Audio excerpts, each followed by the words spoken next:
माघ मास की दोपहर थी। सूरज आसमान में ठीक बीचों बीच टंगा था, मगर उसकी किरणों में गर्मी से ज्यादा एक अजीब सी बेचैनी थी।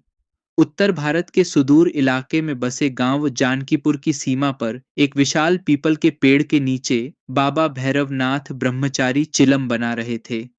उनका व्यक्तित्व प्रभावशाली था।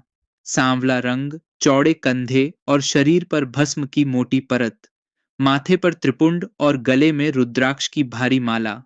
आंखों में एक अजीब सी दिव्यता थी जो देखने वाले के मन की हर बात पढ़ लेती थी।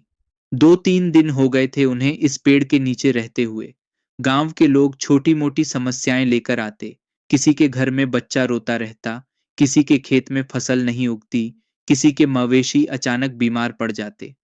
बाबा सबका उपाय बताते, कोई मंत्र देते, कोई धागा बांध देते। उसी दोपहर जब बाबा पेड़ के तने का सहारा लेकर लेटे हुए थे और चिलम का धुआं आसमान की ओर उड़ा रहे थे, तभी दूर से किसी की तेज आहट सुनाई दी।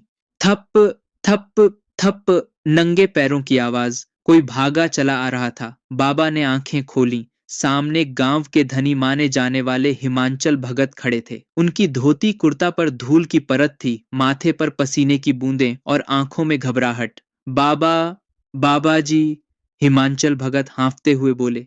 मेरी मेरी बेटी। बाबा ने चिलम एक तरफ रखी और बैठ गए। शांत हो जाओ पहले, क्या हुआ?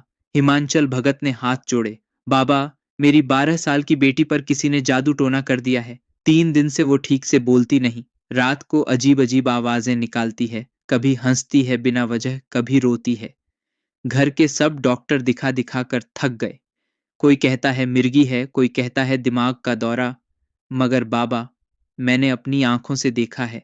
कल रात उसकी आंखें बिल्कुल लाल हो गई थीं और वो किसी मर्द की आवाज में बोल रही थी। बाबा की आंखों में एक चमक आई। उन्होंने हिमांचल भगत के चेहरे को गौर से देखा। तुम्हें कैसे पता कि यह जादू टोना है? बाबा, गांव के पंडित जी ने कहा।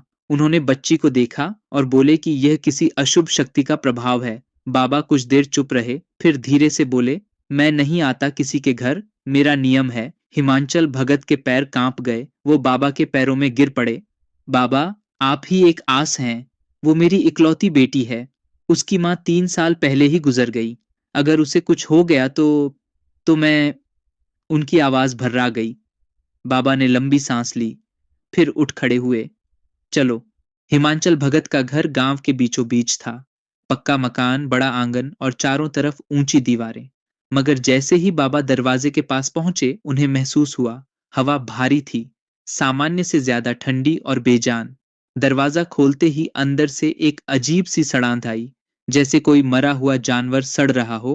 बाबा, अंदर आइए, हिमांचल भगत ने कहा। आंगन पार करके वो एक कमरे के सामने रुके। कमरे का दरवाजा बंद था। खट खट खट, अंदर से कुछ खुरचने की आवाज आई। हिमांचल भगत ने कांपते हाथों से दरवाजा खोला। अंदर एक छोटी सी चारपाई पर एक लड़की बैठी थी। उसके बाल बिखरे हुए थे, कपड़े मैले और आंखें आंखें बिल्कुल खाली थीं, जैसे कोई आत्मा ही न हो अंदर। पापा, उसने धीमी आवाज में कहा, मगर उसकी आवाज में कोई भावना नहीं थी, बिल्कुल मशीनी। बाबा ने कमरे में कदम रखा। उन्होंने चारों तरफ नजर दौड़ाई। कमरे के कोने में एक पुराना शीशा रखा था, जो अजीब तरीके से चमक रहा था। बाबा उस लड़की के पास गए और उसके माथे पर हाथ रखा। उसी पल, छोड़ दो मुझे। लड़की की आवाज बदल गई, भारी, गहरी, किसी मर्द जैसी। उसने बाबा का हाथ झटक दिया और पीछे हट गई। कौन हो तुम? बाबा ने शांत स्वर में पूछा। लड़की के चेहरे पर एक भयानक मुस्कान आई। तुम्हें क्या? यह शरीर अब मेरा है। बाबा ने अपनी रुद्राक्ष की माला पकड़ी और बीज मंत्र बुदबुदाने लगे। ए ओम नमो भगवते रुद्राय। लड़की चीख पड़ी, एक ऐसी चीख जो इंसानी नहीं लग रही थी। वो चारपाई से उछलकर दीवार से चिपक गई। बाबा, बाबा, ये क्या हो रहा है? हिमांचल भगत डर से कांप रहे थे। बाबा ने हाथ से इशारा किया, बाहर जाओ अभी। हिमांचल भगत कमरे से निकल गए। बाबा ने लड़की की तरफ देखा। वो अब छत की ओर देख रही थी और अजीब भाषा में कुछ बड़बड़ा रही थी। बाबा को पता चल गया, यह साधारण जादू टोना नहीं था, यह पिशाच का साया था। बाबा ने उस दिन कुछ नहीं किया। वो बाहर निकल आए और हिमांचल भगत से कहा, 3 दिन बाद एकादशी है, उस रात मैं निवारण का उपाय करूंगा। तब तक लड़की को उसी कमरे में रखो, कोई अंदर न जाए, और कमरे का दरवाजा बंद रखो। उसे खाना पानी दरवाजे के बाहर रख देना। मगर बाबा, और हाँ, बाबा ने बीच में टोका, रात को कमरे से कोई आवाज आए तो उसका जवाब मत देना। कुछ भी सुनो, दरवाजा मत खोलना, समझे? हिमांचल भगत ने घबराए हुए सिर हिलाया। 3 दिन बीत गए। एकादशी की रात आई। बाबा भैरवनाथ शाम ढलने से पहले ही हिमांचल भगत के घर पहुंच गए। उनके साथ हवन की सामग्री थी, धूप, दीप, कपूर, काला तिल, सरसों और लाल कपड़े में लिपटा एक त्रिशूल। आंगन में हवन कुंड बनाओ, बाबा ने आदेश दिया। रात के 9 बजे, जब पूरा गांव सो रहा था, बाबा ने हवन शुरू किया।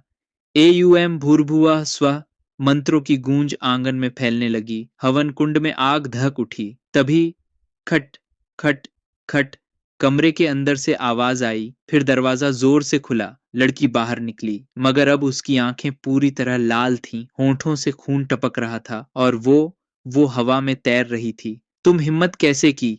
वो गरजी। बाबा ने हवन जारी रखा। उन्होंने त्रिशूल उठाया और आग में तपाया। एयुएम नमः शिवाय, यूम हनुमते नमः। लड़की चीखने लगी। उसका शरीर कांपने लगा। वो जमीन पर गिर पड़ी और छटपटाने लगी। निकल जा इस शरीर से, बाबा ने गर्जना की। तभी लड़की के मुंह से एक काला धुआं निकला। धुआं हवा में घूमा और एक भयानक चेहरे का रूप लेने लगा। लंबे दांत, जली हुई त्वचा और खोखली आंखें। बाबा ने तपता हुआ त्रिशूल उस धुएं की तरफ फेंका। जय महाकाल! धुआं एक भयानक चीख के साथ गायब हो गया। लड़की जमीन पर बेहोश पड़ी थी। बाबा ने उसके माथे पर भस्म का टीका लगाया। कुछ देर बाद उसने आंखें खोली। इस बार उसकी आंखों में जीवन था।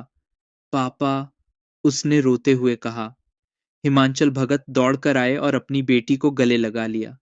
अगली सुबह बाबा भैरवनाथ फिर से उसी पीपल के पेड़ के नीचे बैठे चिलम बना रहे थे। हिमांचल भगत ने उनके पैर छुए और एक थैली आगे बढ़ाई। बाबा, यह मेरी तरफ से। बाबा ने हाथ से मना कर दिया।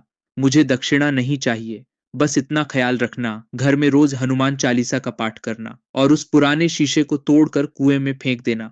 वो शीशा ही पिशाच का माध्यम था। हिमांचल भगत ने सिर हिलाया।